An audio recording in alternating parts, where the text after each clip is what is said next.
I'm diving into some of the most powerful Bible verses that claim to lead to wealth, and I'm challenging myself to see if I can apply them in my life and actually get rich.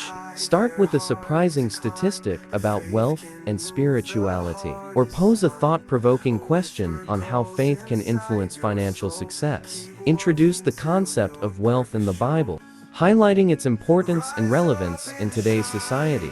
The Bible has a lot to say about wealth, and it's surprisingly relevant in today's society. Many people think that wealth and spirituality are mutually exclusive, but that's not necessarily the case. In fact, the Bible offers a unique perspective on wealth and prosperity. One common misconception is that money is the root of all evil. While it's true that the love of money can lead to evil, money itself isn't the problem. Another misconception is that spiritual people can't be wealthy. This simply isn't true. What's more important is how we view and use our wealth. Many people feel guilty about being wealthy or feel like they have to choose between their faith and their financial goals. This tension between wealth and faith can be overwhelming. The truth is, it's possible to be wealthy and spiritual.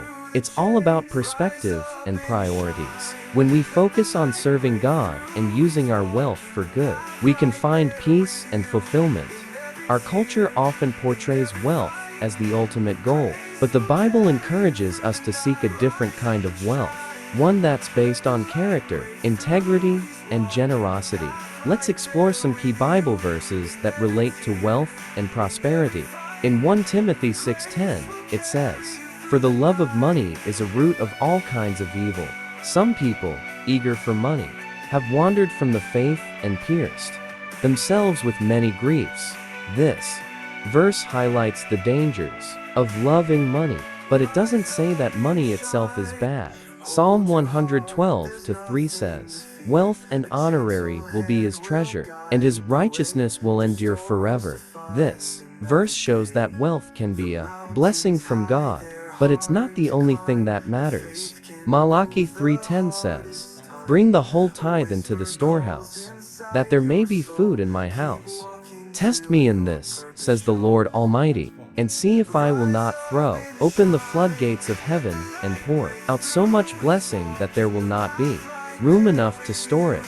This verse encourages us to trust God with our finances and promises a reward for doing so. Finally, in Luke 12:32, Jesus says, "Do not be afraid, little flock, for your Father has been pleased to give you the kingdom. Sell your possessions and give to the poor. Provide purses for yourselves that will not wear out, a treasure in heaven that will not be exhausted, where no thief comes near, and no moth destroys." One of the most impactful verses for me is Matthew 6:33, which says, "But seek first his kingdom and his righteousness, and all these things will be given to you as well."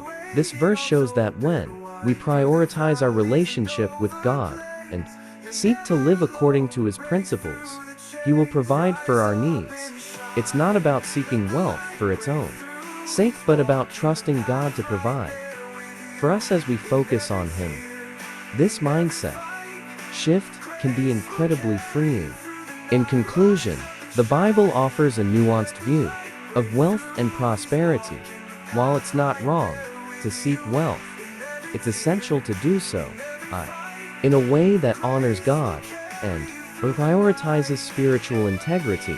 If you have a favorite Bible verse about wealth, share it with me in the comments below. If you're interested in learning more about financial blessings, check out my Into These inspiring Bible verses for